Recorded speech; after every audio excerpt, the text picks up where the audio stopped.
Can it be? Is it true that you once again clicked the play button on yet another resplendent episode of V8 Radio, Kevin? Another resplendent episode. Right, I don't even know what resplendent means. Resplendent means having great beauty. All right, so it's not only splendid, it's resplendid. Yes, pretty much. Splendid squared. Yeah, exactly. Right on. Yeah, man. I'll take that. Well, I'm your host, Kevin Oeste, joined as always by our esteemed co-host, Mr. Mike Clarke, and this is the V8 Radio podcast, which is apparently now resplendent. Yes, sir. All day, all night, all nice. And at the same price. It doesn't get any better than that. That's right. Right on. Well, seems like just yesterday we were doing this. It does, right? This is crazy. Yeah, for sure, which is good. We've tried to increase our frequency to weekly on these things, so not to say that it always will be weekly, but we're trying. So if you are already sick of us, I'm sorry. If you want more, hopefully we can continue at this pace. So thank you for joining us and tuning in and subscribing and all that. We appreciate it. Right on, Buzz. And this here on the V8 Radio Show is it's a podcast, and it's about car stuff and the scene, if you will. And, of course, our astute repeat listeners that listen every single week now. There has to be one. He knows, or she knows, that we start each episode off with an automotive-related trivia question. And have you, in fact, prepared a trivia question? Well, since this is an automotive-related podcast, I have prepared an automotive-related trivia question. So how about that? All right, Kev and listener, short, sweet, to the point. What is the oldest car company still in business today? The oldest car company still in business today. Well, my guess is that it is Mercedes-Benz. But you tend to try to throw curveballs out there every once in a while. I throw curveballs. Yeah. I throw curveballs. I learned from the master who I'm talking to right now. Borscht.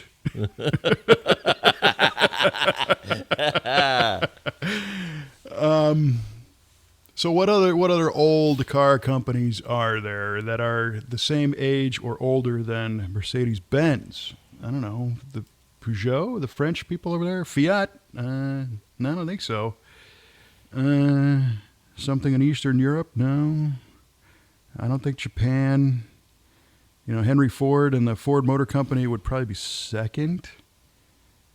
I don't think the Dodge brothers started before them, did they? I don't know. No, the Dodge brothers worked for Ford. That's what I thought, yeah. They said, see you later, Mr. Henry. Yeah, we're going to do we're starting our own deal. Yeah. So just to keep it a little less agonizing for our listener, I'm going to say Mercedes-Benz or Daimler-Benz or Daimler, whatever it's called today. Gotcha. Kevin says Mercedes-Benz. Right. All right. Final answer, duly don't know if it's noted. right, but soon we will find out. Yeah, at the end of the show. All right. Well, I've got one for you. All right. I bet you do. Yeah. Well, it's right up your alley. It's about Pontiacs. Oh, perfect. I can't wait to lose another one of those. No, I mean, you'll get this one. This is all right. So we talk about Pontiac power, right? And the mighty Pontiac V8s and the early muscle cars and then the high performance cars over the years. Pontiac is synonymous with performance. What was the weakest Firebird ever? Ooh, the weakest Firebird ever. The antithesis of Pontiac Firebird performance, if you will. Okay, so I'm assuming you're saying what was the lowest horsepower Firebird? That would be it. Okay. Well. And bonus, two bonus. I shouldn't make those the bonus. It should be part of the question, but I'll make them bonus. The year and the horsepower rating. Ooh, or wow. Boni, if you will. Oh. Okay. Well, there were some 6-cylinder Firebirds back in the day, Ooh. the first gen. It had overhead cam 6 cylinders in both the 1-barrel as well as the Sprint version, which was the 4-barrel. You also had... I can't imagine that 1-barrel 6 being a real powerhouse. That was overhead cam also, too, right? It was overhead cam. Yeah, Correct. that's cool. Correct. Mm-hmm. First debuted in 1966. Listen to the Pontiac knowledge just Oh. flowing out of this guy. Just this is my time, man. Okay. However, in the later years, in the third gens, I believe there was a 4-cylinder Ooh, Firebird. travesty. Yes, I believe it was the first time a 4-cylinder has been offered in an F body. Oh, Yeah. So, and I think it was the Iron Duke, the infamous Iron Duke, and so it's a 3rd-gen Firebird. That was the weakest one, and I'm gonna say that it was 1982 when it was offered. What was the other bone eye? how much Oh, the horsepower. horsepower Okay. did it actually make? It actually made. I mean, I'm not going to get this right, but I'm going to say 110 horsepower. All right. So a 3rd-gen Iron Duke 4-cylinder powered, 1982, cranking out an earth-turning 110, is that what you said? Correct. 110 horsepower. All right. Duly noted. Good question, too. Great You like- question. You like that? Not at least bit insulted by the fact that it wasn't. I mean, I tried to build up the intro to throw a little like nod to that. the Pontiac. That was nice.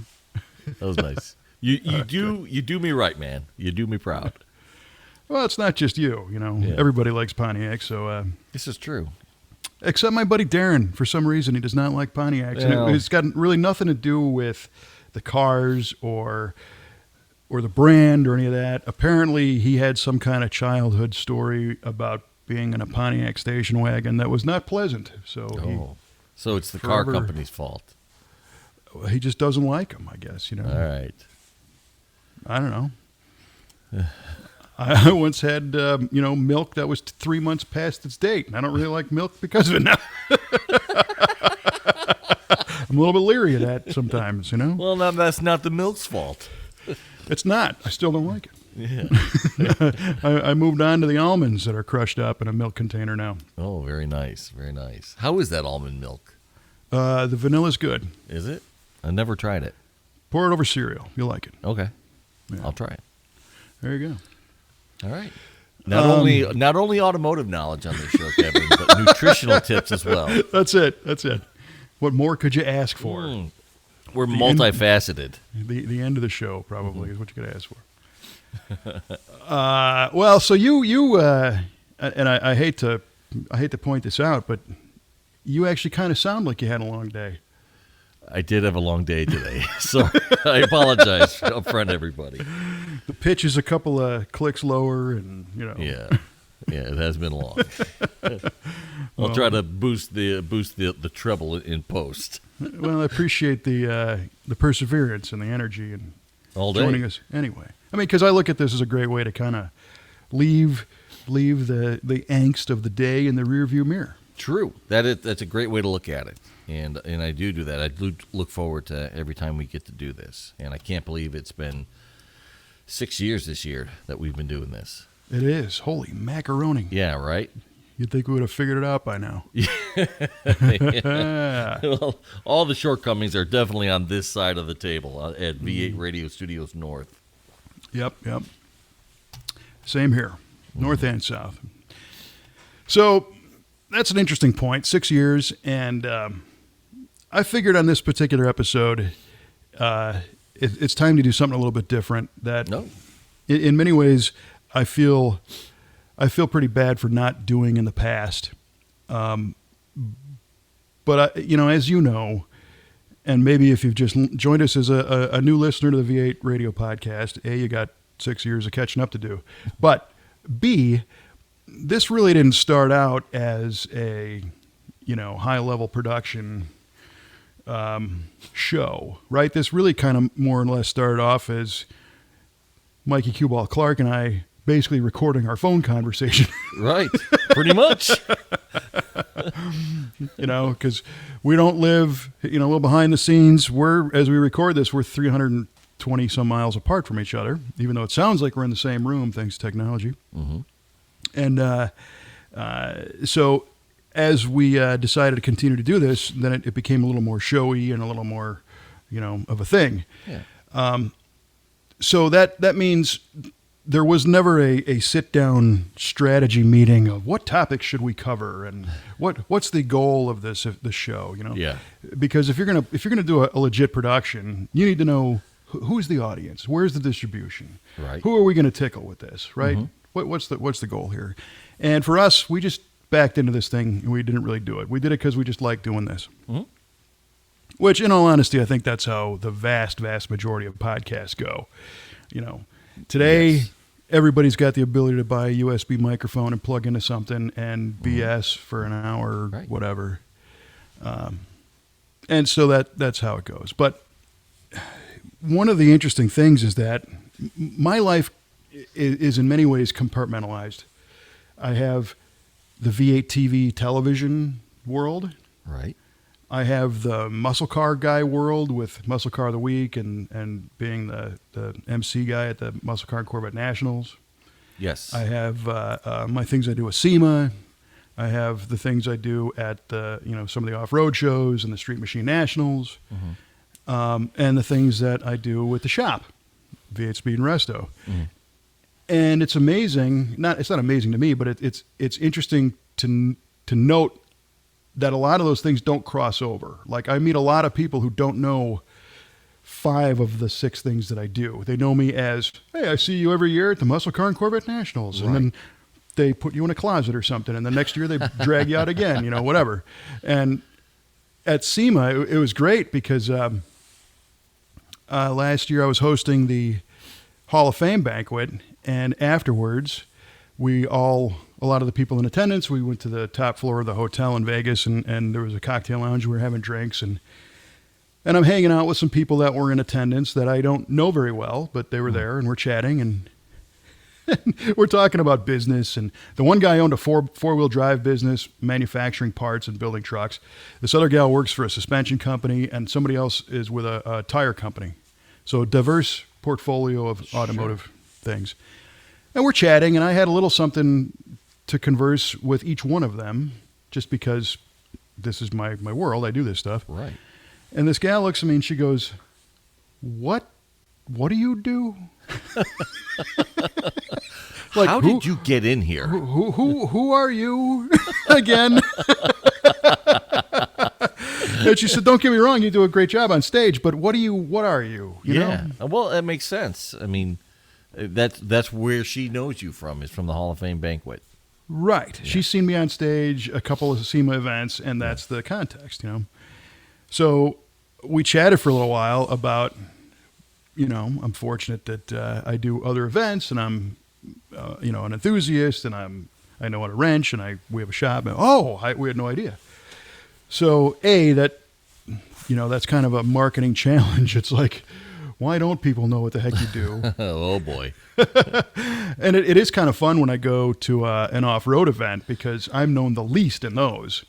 And, people come up at the end of a weekend show like the four-wheel jamboree and they're like, yeah, that was cool. You got an off-road shop somewhere or something? It's like, well, not really, but a shop. And, so it's neat to kind of cross over. And it's my way of getting immersed into this sport and hobby that I like so much. So that part's cool.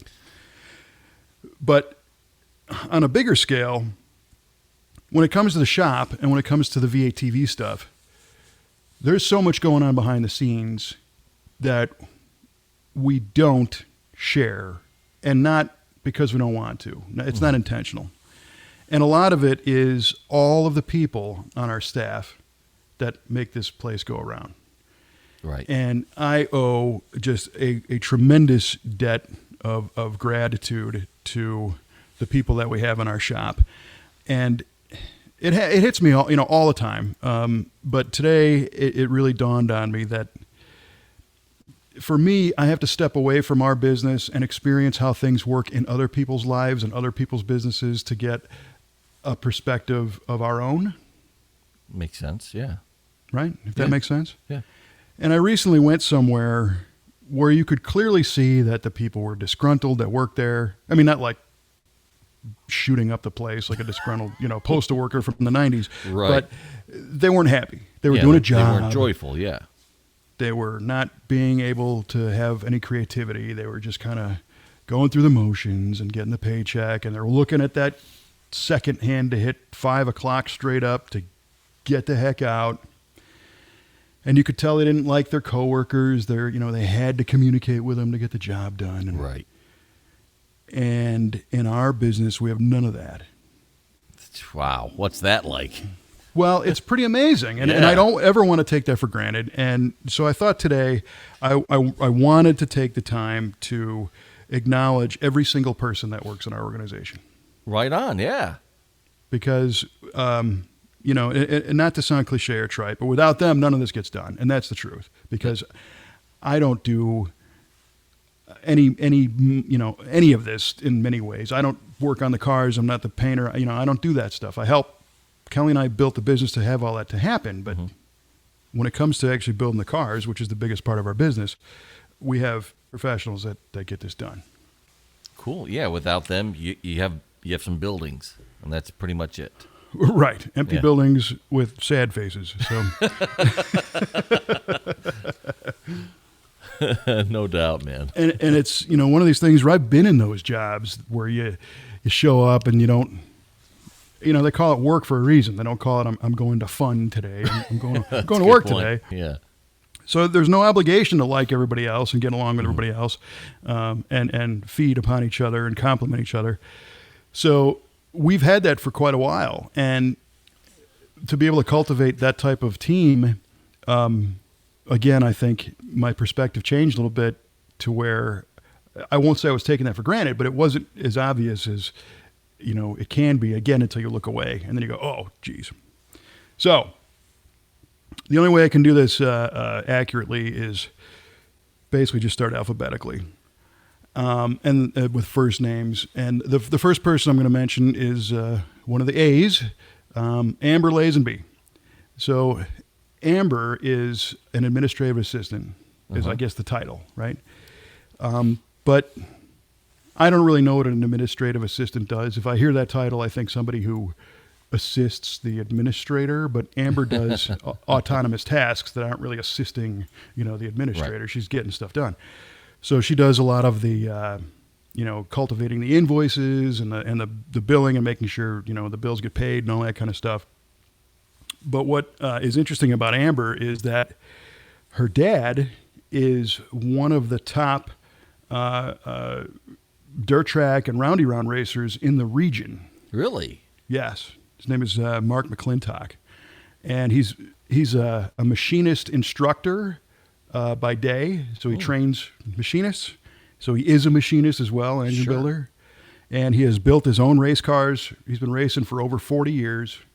And Amber has been on the crew the whole time. Wow, that's impressive. It is. And she's got a family, and her husband's great, and 3 kids, and the whole thing. And at first glance, you would think she's, typical all-American soccer mom kind of person. Actually, more of a wrestling mom now. Her kid's a good wrestler. But on the weekends, you go out to the track, and she's the one underneath setting up the rear ends and changing gears out. And that's awesome. Dialing in suspension. Yeah. So what's cool is there's not a part or an invoice or a company that she doesn't recognize what this stuff is. Wow. Yes. That's invaluable. Right. In a restoration performance shop, you can't have somebody at the front desk who doesn't know what's going on. Correct. And it's always cool to hear her be like, oh yeah, well this guy called and you need, these 48 whatever. And it's like, hey, right on. And I'm used to it, but there are people that come in and they're like, hey, oh, okay, sure. Just kind of unexpected. So yeah. And she's a hustler and just ball of energy and constantly gets stuff done. Huge part of our company. The next individual that also starts with A, Mr. Andrew Helfrich. His nickname is Red. He's got a red hair, you know. All right. And Andrew's a technician, and a really strong technician. He has a dealership background, so he's, you know, schooled in fixing, you know, modern vehicles. He is also one of the few in the Proud. He was a U.S. Marine. Right? Yes. Well, all right, Devil Dog.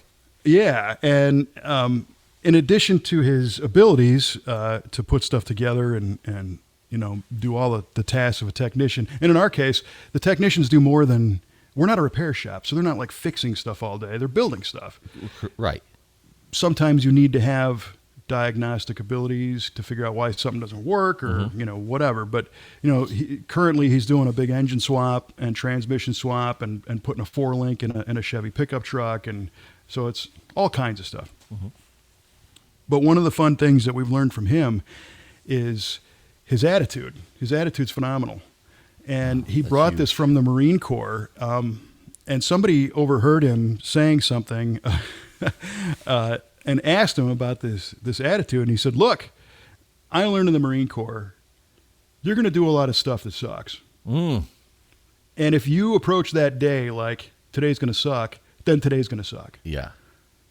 But if I show up and go, today's going to be awesome. Let's go get it. Let's get it done. You're going to have a great day. I like that. And that's what he does. He shows up every day with that attitude. And he, you know, again, the mindset of his training and everything else, it's hard to rattle him, you know, so if something doesn't go right, hey, we'll get there. We'll do it. We'll make it right. So it's very cool. That is very cool. Hoorah. Next up, a B, Mr. Brian Webenmire. He's our parts guy. Love Brian.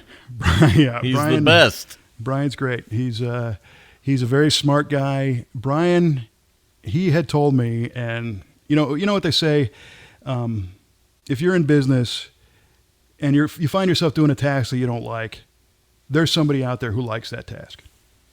As hard as it might, you know, seem, somebody really enjoys that. Well, Brian loves looking up parts, chasing parts, finding sources, finding better deals, talking to suppliers about getting the stuff here on time or finding alternatives and coming up with a parts program for a car. And this goes with that. No, you can't use this because of that.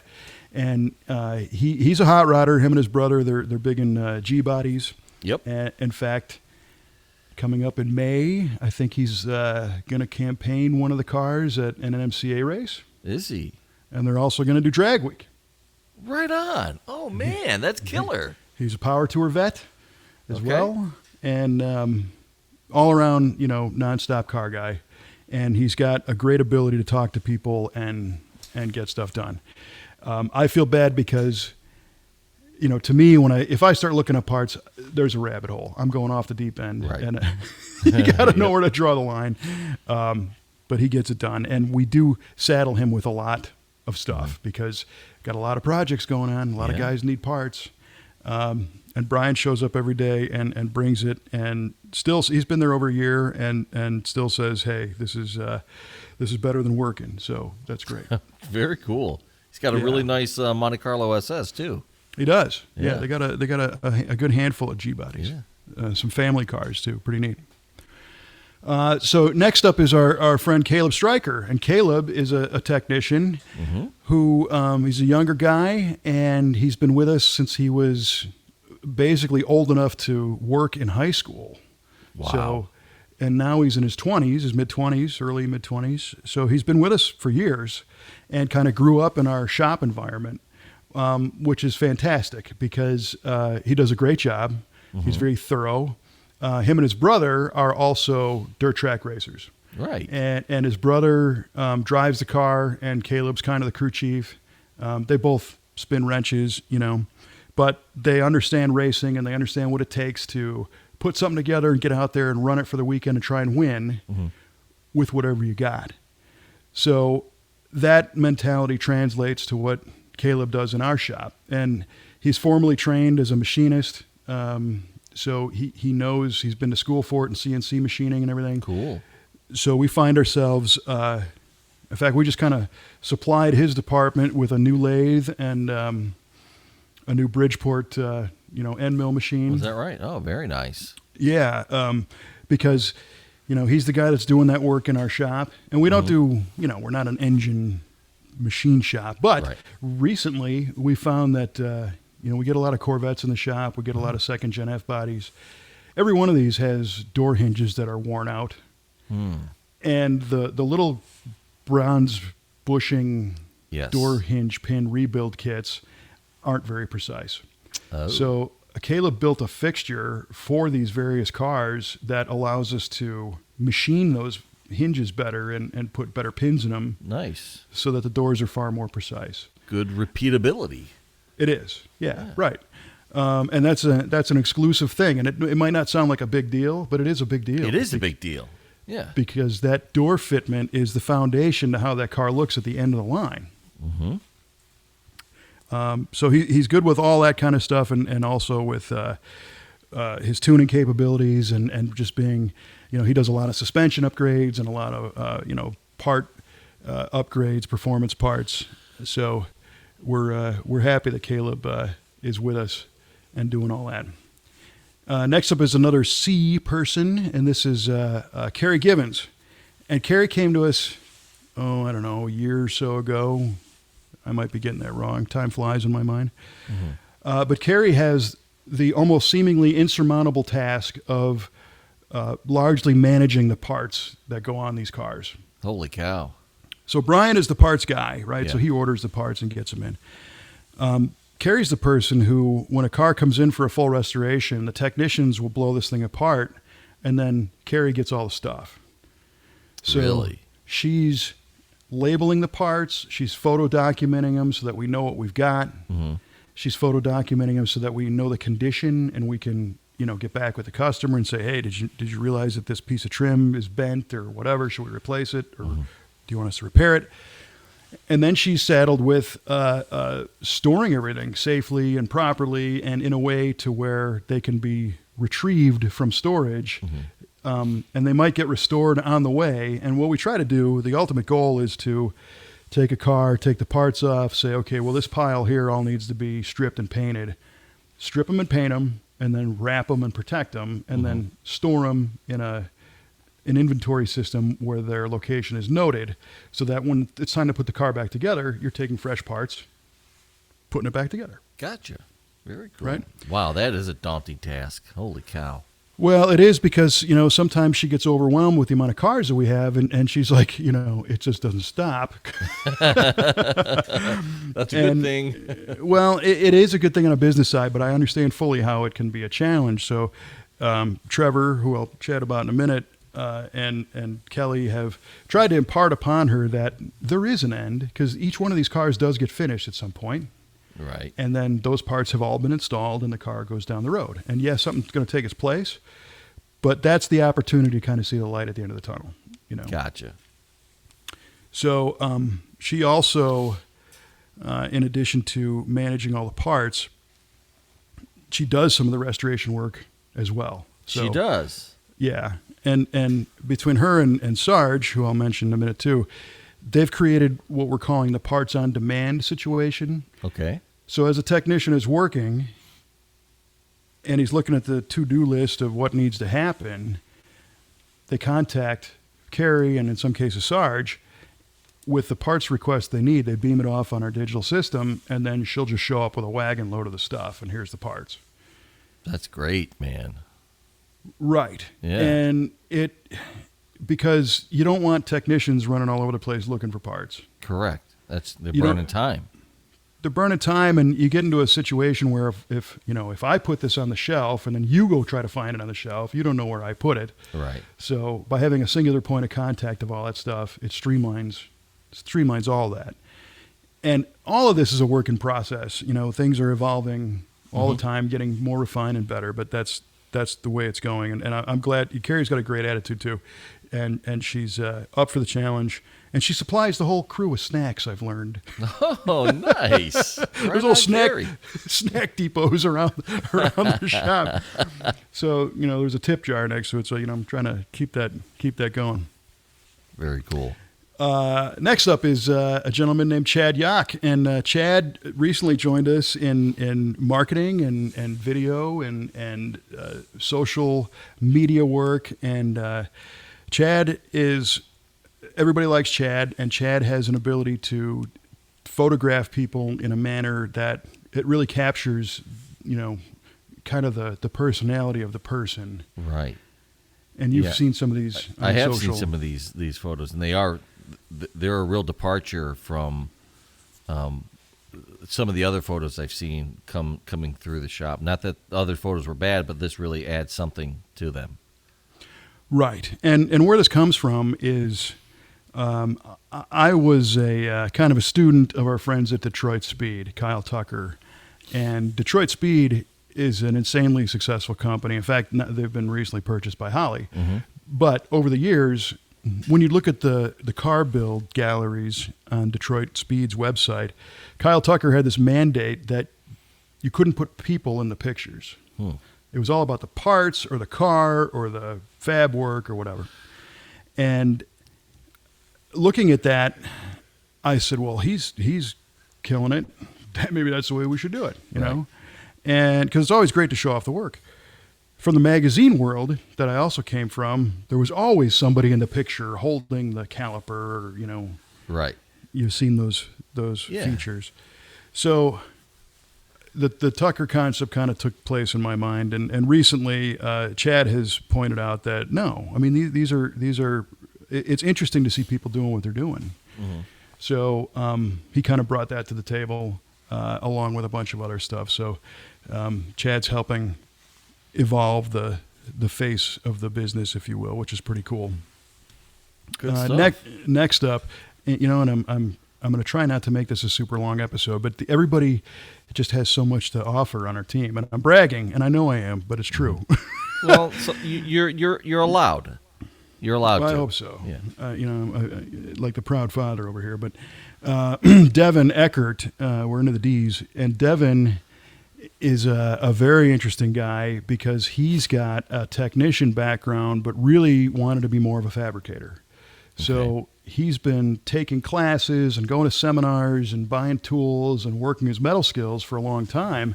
And we had an opening for a fabricator, and he decided to take the leap from a performance shop that did like C7 Corvette superchargers and a lot of late model performance upgrades to be a metal guy. Wow. And his attention to detail is insane. It's beautiful. And very nice. You see it when you can weld two pieces of steel together and call it done. But Devin makes sure that the entire area has been dressed out and metal finished. Uh-huh.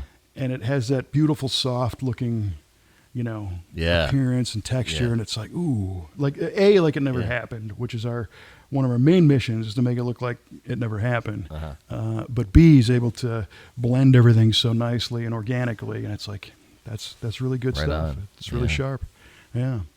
And he likes dogs, and he likes. Apparently, we had a mouse in the shop, and Kelly was gonna ixnay the mouse, and Devin, being the animal lover, is trying to get us some humane traps. So he's a very kind person, and Kelly's like, really? And just get the mouse out of here. Yeah, no, man, So he's going to bed for the mouse, but a very strong talent in the shop. Next up is a gentleman named Jared Day. And Jared, a multi-talented guy. Jared, he's a great personality. He's great to talk to. He's another one very positive. Mm-hmm. And even if something's not going right, he presents it in a way that it's not offensive or negative. It's like, hey, we got this problem. What do you want to do about it? And he's one of these guys who works a full day at our shop, then goes home and works another full day working on his own stuff. Oh, wow.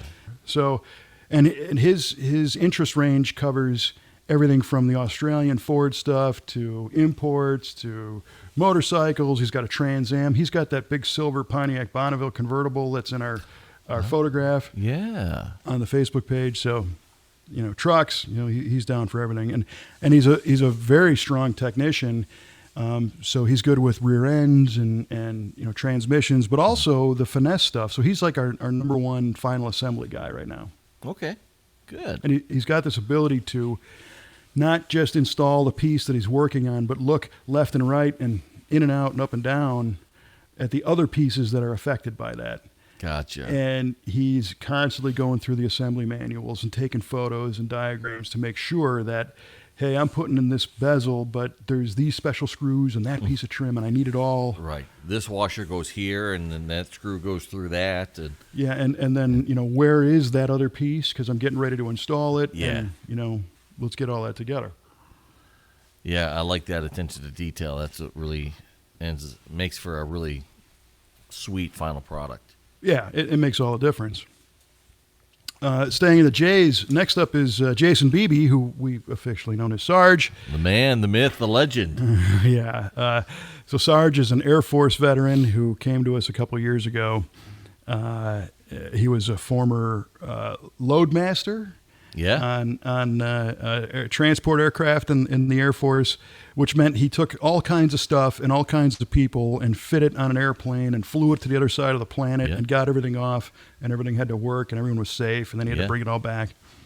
So when he joined us as a shop assistant, we just kind of let him go because it was obvious that he had kind of a vision of tuning stuff up in the building and storing things in certain places, and pretty soon organization started happening all over the place, and it's great. And he was sandbagging because, again, that military background, he's very respectful, yes or no, sir, kind of a speak when spoken to kind of person. And he's not going to come up and jump in the middle of a conversation and start volunteering stuff. Right. But if you ask, right? Mm-hmm. And Kelly and I were banging our heads together a couple of years ago because we were having some kind of a challenge. And Kelly's like, Sarge, you were in the military. Do you have any experience with managing people? Because we're trying to figure out how to navigate this situation. He said, well, yes, ma'am. I think at one point he had 164 people under him. Oh, and we're like, what? You were watching us bang our heads together this whole time. Yeah, but has constantly provided, positive feedback in a very unique perspective that helps us stay on track to remember why we do this. Uh-huh. That the cars are more than cars, and they're all significant, and they're extensions of your family and or friends or your history. And that's where the magic is. So even though you might get a little close to something and be mad at getting this piece to fit together, when you step back and go, that's really cool, though. This guy's had this car for 50 years, and they're allowing us to help him with it. Yeah. Yeah, that's special. It is. And it's important to remember that, and Sarge always helps us with that. And he manages our shipping and receiving and quality control, and if a part comes in and it's bent or damaged or, he's got it, it's gone, he's all over that stuff. He does a million different things in the business, so we're very fortunate to have Sarge. Next up, we have a lot of J's, Mr. Jay Jenner. Jay Jenner. Jay is a multi-talented guy. He came to us as kind of a metal fabricator guy. He's a great TIG welder. He makes beautiful, it doesn't matter, patch panels or custom metalwork consoles. And he said, hey, I've got experience doing interior work. Is there any chance that I could start installing the interior pieces and, maybe making some of that? And Kelly said, you've got interior experience? And he said, well, yeah. So to make a long story short, Jay runs our interior shop now, and has for a couple of years, and is doing a bang-up job. And there's basically no limitations to what Jay's been able to do. So customer wants a convertible top, Jay does a convertible top. Customer wants custom seats, makes custom seats. He's got certificates on the wall of all of the accolades and degrees, if you will, from certifications from interior training centers to car audio training and installations. Oh, cool. He just got back from a 3 or 4 day long seminar in Arizona, as a matter of fact, that was all about audio, interior, and that technology. Jay's the guy running the 3D printer all the time, making parts. That's killer. I've seen some pictures of some of his interior work, and wow. It's amazing. It's beautiful. It is so nice. And again, he pays attention to those details. So when he's making a set of seat covers, because he makes them out of scratch, all the lines are straight. Yes. And the French stitching and the reverse stuff, and wrapping dash pads and leather, and the stuff that's really pretty complicated. He bangs it out, and it looks killer. And the neat thing is, being a metal fabricator as well, he knows on the flip side, he knows what a piece of steel needs to have to accommodate upholstery. Right. And then he knows what the upholstery needs to do to be able to put that piece back in the car. And in addition, he's also a round racer and runs his car. And he's a smaller operation. Doesn't have his brother and a family as his crew. So he does a lot himself. He painted his car. He did the motor and So an all around a great talent, great asset. Right on. Another J. Mr. Jeff Whitlick, and Jeff's title is painter. If I just called Jeff a painter, I would be doing Jeff a giant disservice. That's an insult, yeah. Because Jeff's a magician, and not, it's sure, a guy's a great painter. What Jeff does is he brings a level to the creativity that is what I think very unusual, and it's the fact that his work is so incredibly thorough that when he paints something, we never have metallic stripes or a color mismatch or a thin spot at the bottom of the quarter or a big run or a sag or something. Right. And sure, everybody gets a run in the clear here and there, but he certainly knows how to repair those things as needed. But not only that, he is also brilliant at surface refinement and preparation in the body shop. So when something's going through its final rounds of filler, he comes in and does the primers and does all the wet sanding and makes sure all those body lines are super, super crisp. And every single surface is equally massaged and covered and beautiful. And I'll tell you, he kind of taught me and hopefully is teaching everybody in the shop that if I go look at a show car now, I don't look at the middle of the quarter panel.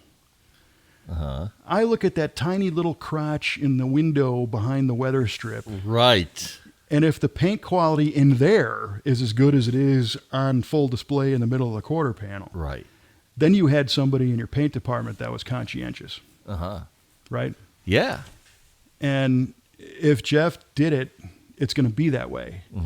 And it's funny to talk to other people in the collision world around here because it's a pretty small world. A lot of people know each other, and they're like, "Oh yeah, is Jeff still painting for you guys?" Yeah. Oh yeah, it's good. That's good. Well, I know. Thank you. Yeah, we appreciate him, and he's also truly an artist. He's trained at the art school. Oh, no kidding. So yeah, and he's very, very, very creative. He's very helpful, and he if somebody expressed interest in learning the craft, he's the first one to help them and share that knowledge. Very nice. He also makes sure it doesn't slow him down or, right, detract from his thing. But the last element, well, not the last, but of this short speech, one of the things that Jeff is also a master of is fixing stuff. So if something doesn't go right, he's got the experience and the know-how to handle it. So consequently, I don't know if there's problems because he just takes care of them. And you shouldn't know that there's problems because right. They should take care of them. Well, and there's always going to be something, Right. Back in my old days when I was painting cars in my parents' garage, and I'm using an enamel that takes forever to dry and a big bug lands in the middle of the hood and ruins everything, What did I do? I had to fix it. But in our world, you have people that if they run into a situation where, I don't know, a piece gets scratched or there's a run in the clear, it would be very easy to go run to the boss and go, "Oh man, what are we going to do? We got a problem here." And we don't get that. What we get is, okay, it's done. Yeah. And it's like, oh, it looks awesome again. Thanks, Jeff. And he's got, the accolades are all the SEMA cars and the show cars and all the awards. And the first thing you notice is that paint finish. So it's an amazing part of what we do, and we appreciate Jeff tremendously. Another J, Mr. Joe Dom. Joe, our sales guy. Joe Dom, yeah. And I kind of was calling him more of a customer service thing, because the sales term, it's got a connotation these days, especially when you start talking about car stuff and sales. People, in my mind anyway, you don't want to be labeled as a used car salesman type person. Yeah. But Joe truly is a professional salesman. He knows how to talk to somebody to find out what they want, find out what they're comfortable with, and then let them know why or why not we should do it for them, why they want to work with us, and then help them through the process, and that is professional sales, It is. Yeah. You ask those qualifying questions, you get the whole picture. Right. And it's not because we're very fortunate that we have a lot of work to do, and we have a backlog right now, which is great, and managing is a different story. But so we don't need to take every single job to keep the lights on. We don't need to try and upsell people on stuff just to make our rent payment. Right. Well, we don't need that. We're okay. What we need is to communicate with the customer so that we understand what it is they truly want and how we can get them there in a straight line. And if they don't want us to do it, that's fine too. But you don't know that until you go through that communication process. Correct. And Joe's great at that. He can have conversations that you would think might be a little uncomfortable because they involve numbers and finance, and next thing you know, him and the other guy are laughing on the phone. It's no big deal. Nice. All the pressure's gone, and it's obviously building relationships, which is great. Yes. It's also crucial in our world to keep the customer in the know as much as possible. Well, sure, absolutely. I mean, with something as potentially expensive as a full restoration, you definitely need to have communication with that client every step of the way. Yeah. And let them know everything. That way, because, I mean, you could just, go a month without talking to them, and then boom, here's an invoice like, hey, wait, what's all this? Right. We didn't talk about any of this. That's bad. Yeah. And especially if you consider we've got customers we've never met. They're in other countries, Yeah. and to have somebody, send you money and a car. Yeah, that's a lot of trust. That is a lot of trust. So, Joe does a great job of making sure they're comfortable and that they know what they're getting and that they're in charge and that we're there to help them out. So we appreciate Joe. Joe's a little bit loud, but that's okay. I can get behind that. Everyone where I work, they say I'm the loudest one too. So there you go. Right on, Joe. Keep doing it, brother. He's definitely within earshot of my desk. So so next up, Jay, we have Johnny Blandford, who's Kelly's nephew, and Johnny's a guy who has, I will say, unknown talents in the sense that we don't know everything he's capable of. I got you. So he is largely our building guy. He's our maintenance guy. He builds racking. He builds shelving. He builds a lot. Builds desks. Builds workbenches. Puts lights up. He's the guy who handles the locks and the lights and the all that stuff to keep the show on the road. He literally keeps the lights on. He does. He does. And in fact, just today we were talking because we have, I don't know, technically 4 buildings that we work out of, and they've got different keys and different locks and everything. And over the years, I get a little frustrated because I got this rack of keys. I don't even know what they're all for, And I told Johnny, I'm like, is there any way to keep track? I know we could, some of these are keyed together, and that's one thing. But is there any way to keep a map of all this stuff? And he's like, oh, here. He had already made a map of all the buildings with the keys all coded so that, nice. All right, Johnny. There you go. Smart idea. Makes it happen. So kind of behind the scenes, but he does a lot. We appreciate that. Another J, the last of the J's, got a lot of J's, Mr. Jordan Kester. And Jordan is a mechanic technician. Jordan is very sharp, and Jordan is very big into personal fitness, so he's a strength training guy. He's always lifting and trying to set goals for himself and achieve them, right? Yep.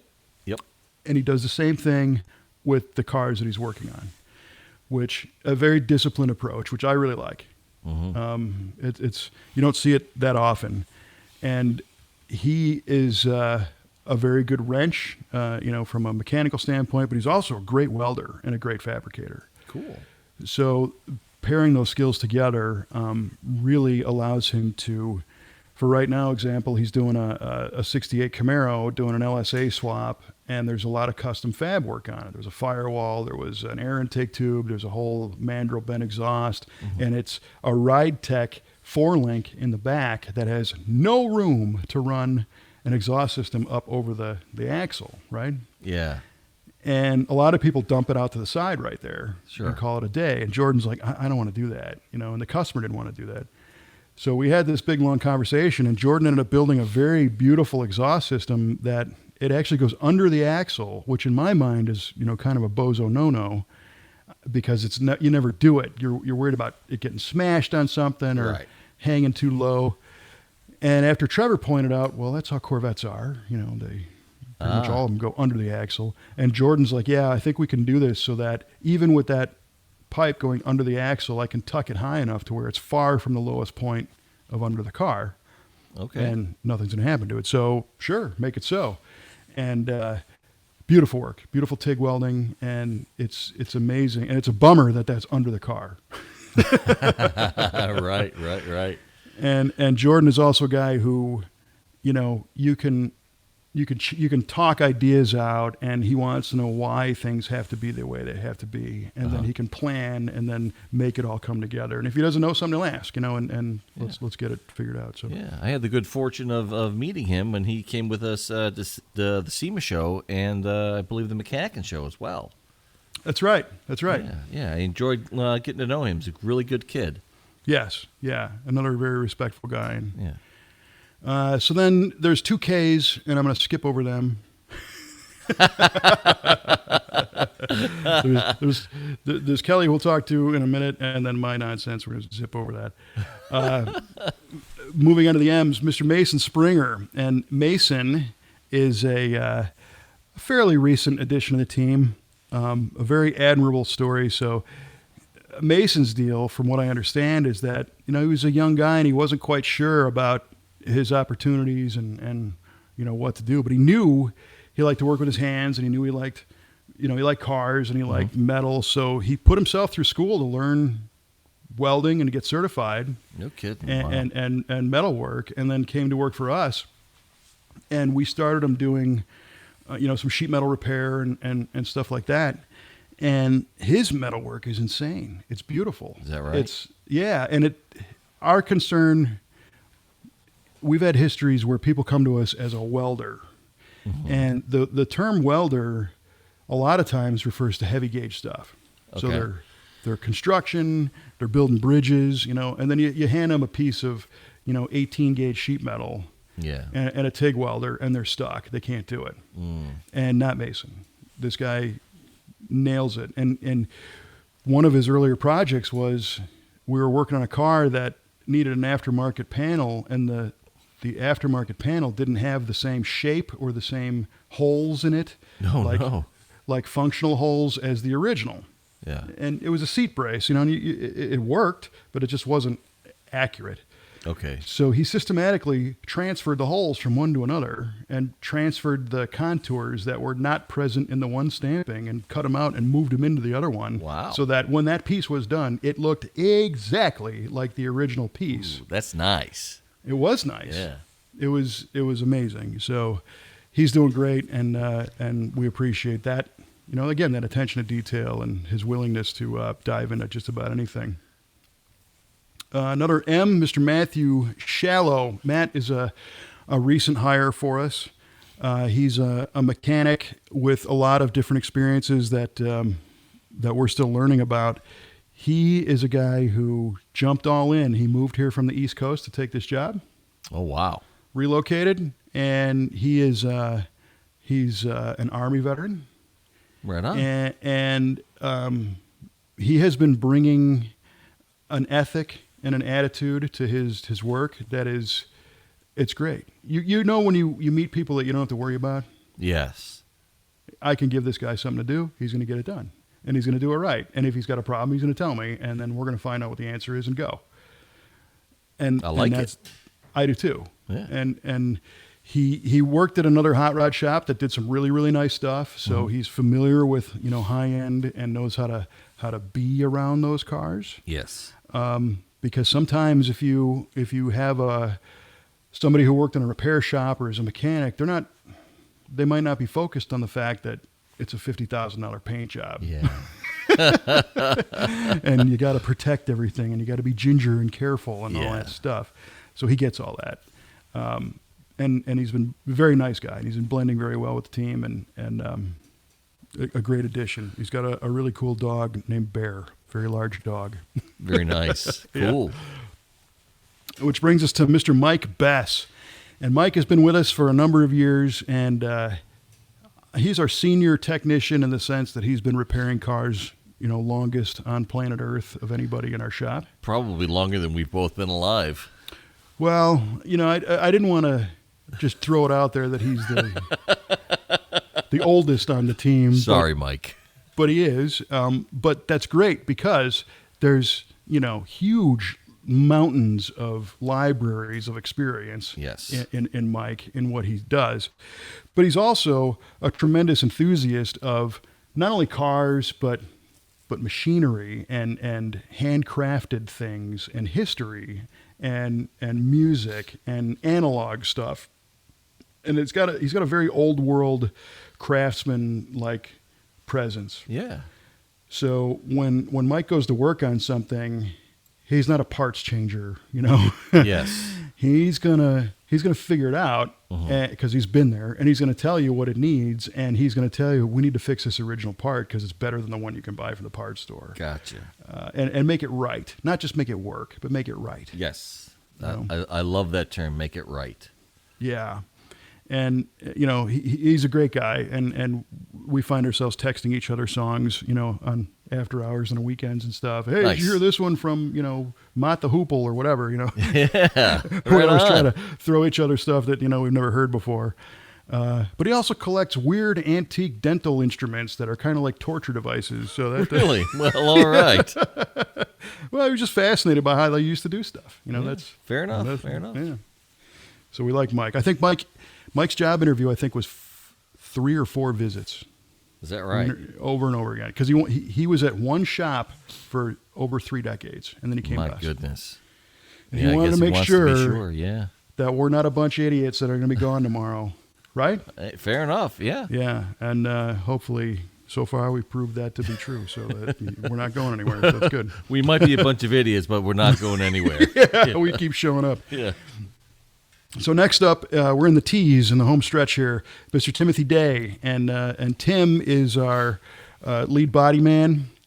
Tim has the ability to make panels so unbelievably straight, and him and Jeff work so well together by Tim's body work and refining and sanding and fitting, that when it gets handed off to Jeff can do his final little steps, and next thing you know, everything's beautiful. Yeah, Tim knows exactly what Jeff needs to be successful. So, boom. And, it's interesting because Tim of everybody in the business, Tim doesn't really have the variety of tasks because he's a body man. Right. So kind of by definition, he's got a repetitive type job.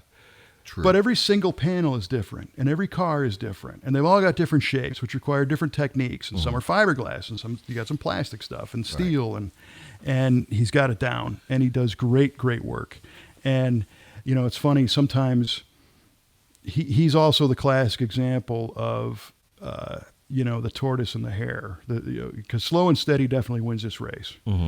And I'll see him sanding on something, and everything's hand sanded. He's not going to overcut something with a power tool and then have to go back and fix it. He does Gotcha. it once. It's one progression. When he starts it, it's going to go to the end. It's going to be done. Very few times does anything need to get fixed or corrected. And it's very methodical, and it works great. And the cars, obviously, it shows. So I appreciate Tim and his experiences there. Another T, Mr. Toby Cochran. And Toby's a great personality. He came to us as a shop assistant again. Mm-hmm. And if you notice, we have a hard time keeping shop assistants because we grow them into something else. They always... That's perfect. They evolve. And yeah. It's not because that guy was an idiot and we fired him. No, that really doesn't happen. It's because the shop assistant position allows people to be in all departments and see what they like or demonstrate their abilities. Mm-hmm. So Toby started pushing a broom, essentially. What he actually started as, he would detail the building. Oh, nice. I mean, it was unbelievable. The floors were swept to perfection. The machines were wiped down. Little bits of trash and stuff were put away. Things were organized. He is a clean person, very organized.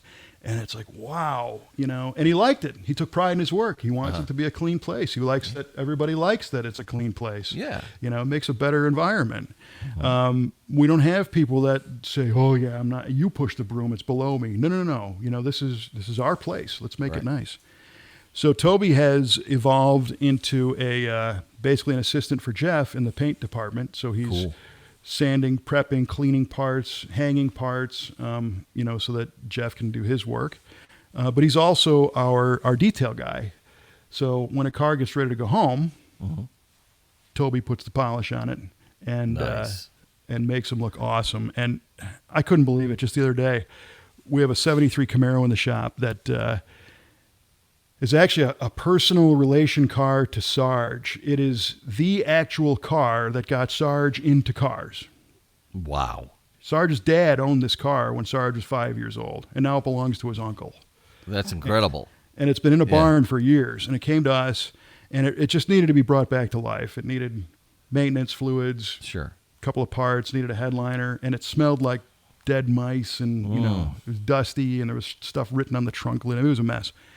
And Caleb did most of the mechanical work on it, and he fixed it, and Jay put a headliner in it, and it was time to get it ready to go home. And then it goes through Toby, and Toby cleaned and polished, and he gutted the interior and took the seats out and shampooed the carpet and found more dead mice and stuff and got rid of them. And then, hand cleaned all the seats with, the appropriate cleaners and protectants and all the stuff. And it smelled, really, he used an ozone machine to kill all the rest of the smell in the car. The car smells like brand new. I mean, it's incredible. That's killer, man. It is. It's like, wow, was that a difference? So, he's doing a great job. And Toby's another guy with, just a great attitude. He's always upbeat, concerned with everybody else and a great member of the team. Yeah, sounds like a treasure.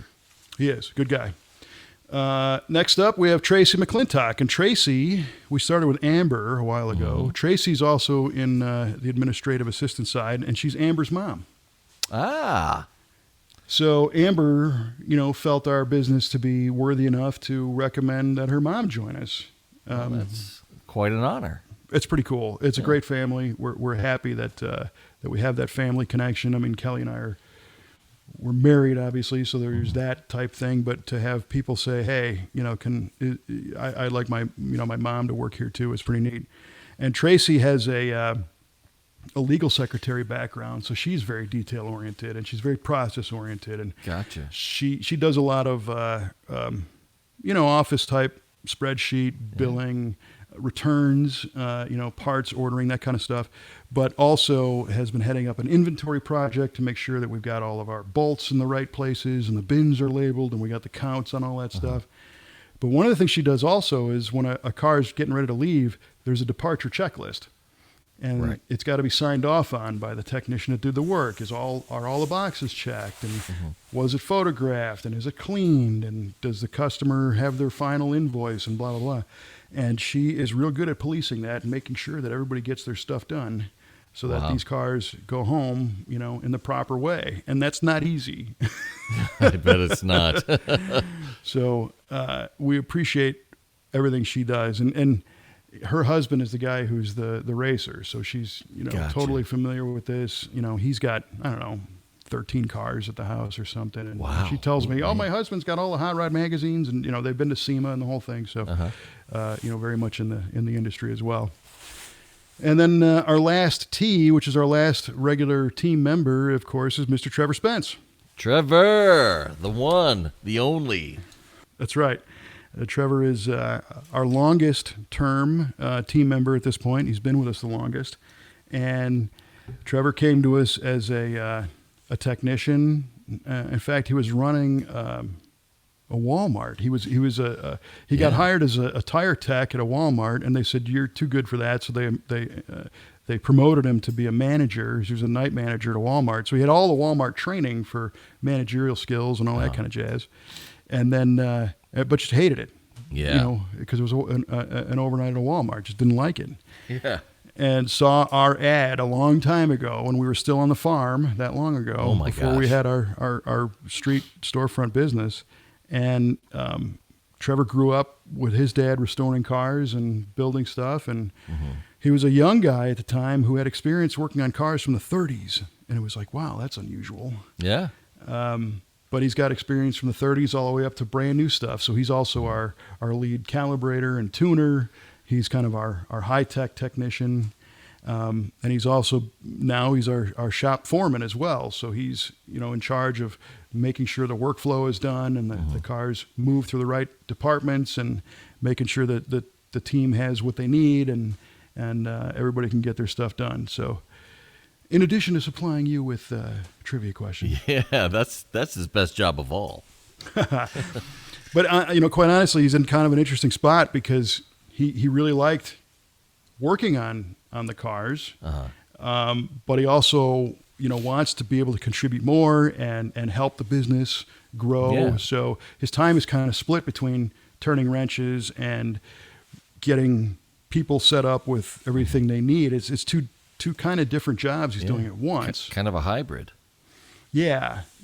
And I know it's stressful for him sometimes. I know it's stressful for the team because it's like, are you wrenching today or are you helping over here? And he was somebody who, in our business, it's not a traditional business. We created this position as we grew. We didn't necessarily have a manual to say every single job title. These things kind of evolve. Right. So there are times when you're finding out, well, this works better than that, and maybe this didn't work so well or whatever. But everybody's trying to do their best. Trevor's a guy who, at the end of the day, he comes into my office and says, "Okay, do you need anything else from me today?" And I'll say, no, we're all good. Okay, then I'm going to leave. And I know he's going to go into Kelly's office. He's not going to leave for another hour.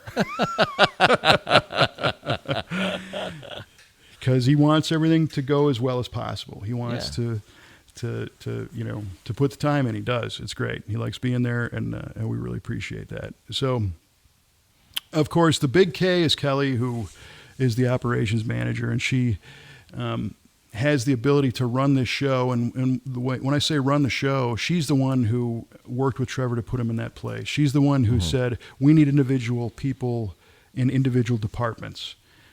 Instead of, oh, you're a mechanic, I'm going to hire you. And, oh, now you can go paint the car, and now you can go do the wiring. So she departmentalized our business and then put experts in those departments. And that's been the key. Oh, it's all day. Yeah. Yeah.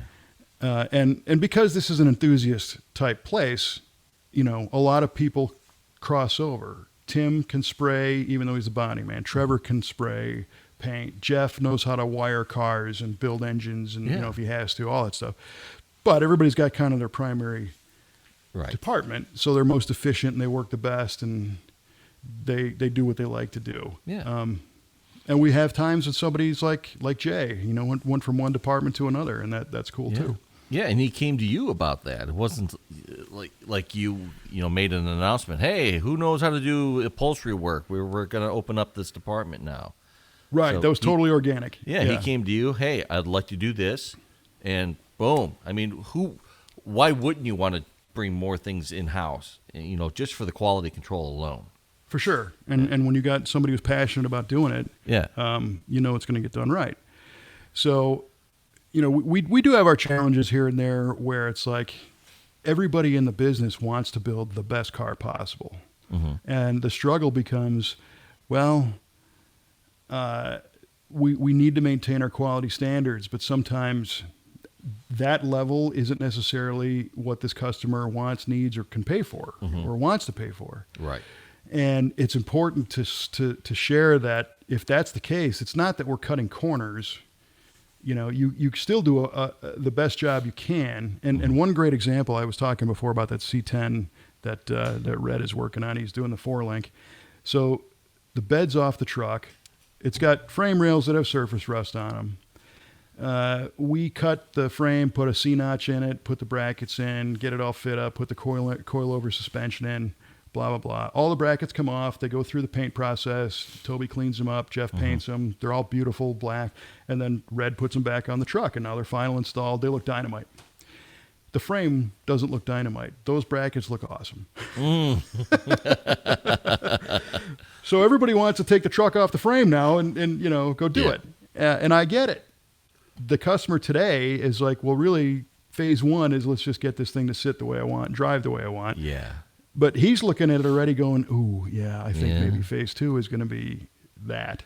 So that's an example of doing the best that you can on the task that's required, mm-hmm. even though the stuff around it does require more, mm-hmm. but nobody compromised on that. Right. Yeah. That's what it's all about, man.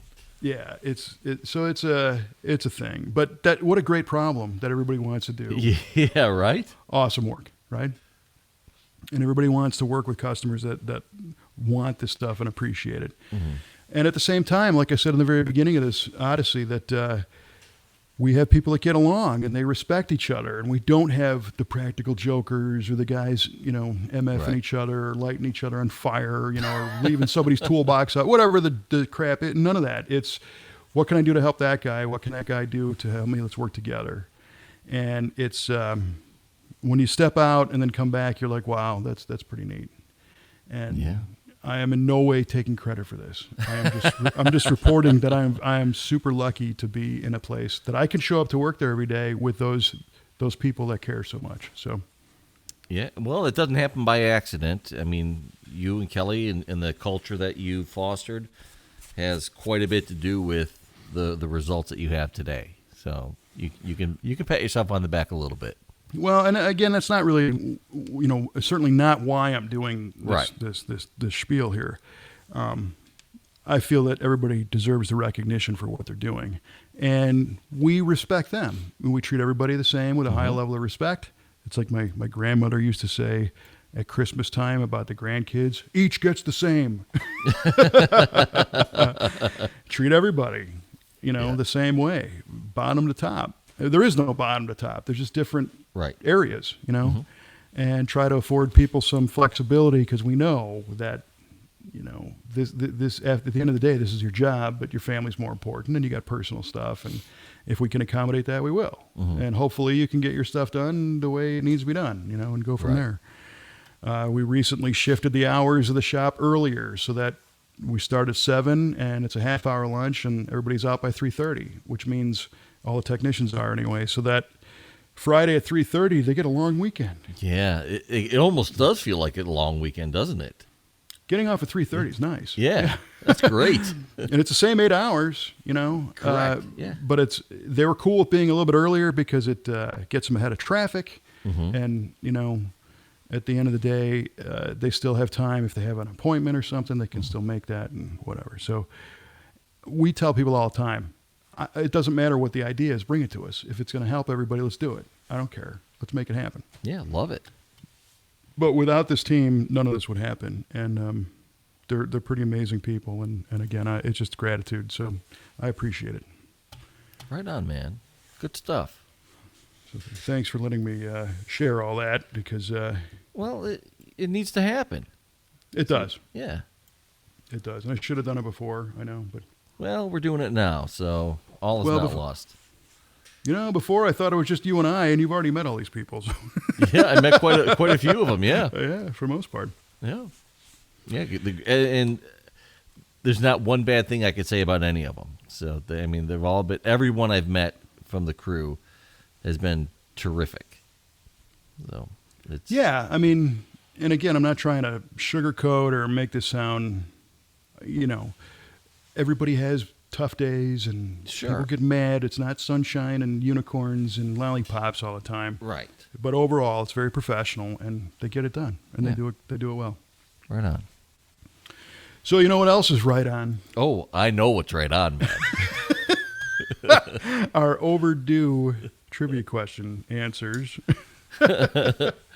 All right, let's do this. All right, Kevin. So I asked you, what is the oldest car company still in business today? And you immediately hit on Mercedes-Benz, and then you went, well, I think maybe you're trying to pull a fast one on me. Maybe if this is Matchbox or something. Just hear me out, please. Please, sir. Sir, please. I have the floor. All right. And then you said, maybe Peugeot. No. Dodge, no, not Ford. And then you came back full circle and said, Mercedes-Benz or Daimler-Benz or whatever they're calling it today. Final answer. And boy, are you glad you came around, because, yes, sir, it is Mercedes-Benz, founded in 1883. 83, yeah. All right. Well done. Good. See, Thank you. I wasn't pulling a fast one. That's a legit question. It is. It is. I apologize for my... It's okay. It's okay. My suspicion with it's okay. some of these. I forgive you. I've had a couple of situations in the past. Yeah, maybe. Like a Duryea. It's funny because I still have a Duryea question on tap I can ask. But I'm leaving that go. Let's not do that. Okay. All right, so I asked you, what overall is the weakest Firebird ever? And you said that you believe it's a third-generation Firebird powered by a General Motors Iron Duke 4-cylinder built in 1982 at a screaming 110 horsepower. That's what I said. And I said the year and the horsepower were bonuses. Yes. Or boni. And so you got it right. It is a third gen. For Everyone's a winner. Yes, and you're close on the bonuses, but they were bonus, so it doesn't matter. It was actually the 85 version. 85. Powered by the LQ9, which was the 2.5 Iron Duke. Hey, right on. So you did get that right, and it made a blistering 88 horsepower. 88 horsepower. Oh, man. Which I believe is less than that one-barrel six-cylinder. Oh, it was way less than that one-barrel six-cylinder. That was 150 horsepower was the one-barrel. Out of the one-barrel? Wow. Yeah, the Sprint was 200 horsepower. Mm-hmm. It was the 3.8, 230 cubic inch Sprint 6 and 66. Mm-hmm. There you go. Yeah. More knowledge. That was a good question. Yeah. Thank you for giving me something here. All right. Well, I got more. So Yardley, mark 2 wins in the box. That's it. Bam, bam. All right. Well, this was fun. I thank you for hanging with me and sharing all that. Always. I think it's important, and again, I'm super fortunate. So I invite you to subscribe if you enjoyed this kind of stuff. We're always happy to have the subscription services beam you out the next episode. You don't even have to do anything. You don't. It's auto magic. It is. It just shows up automagically. Yeah. Nice. All right. Well, we've bothered our people's ears long enough. Maybe. You got anything else for me? I'm having a blast doing this, man, and I hope we keep it going. Well, hopefully we'll talk to you in a week or so. Hopefully. Yeah, man. All right. Yeah, we should. Well, for Mr. Mike Q-Ball Clarke, I'm Kevin Oeste, reminding you that you can't get nothing done without good help. So Do that and keep the shiny side up. And we'll see you next time on VA Radio.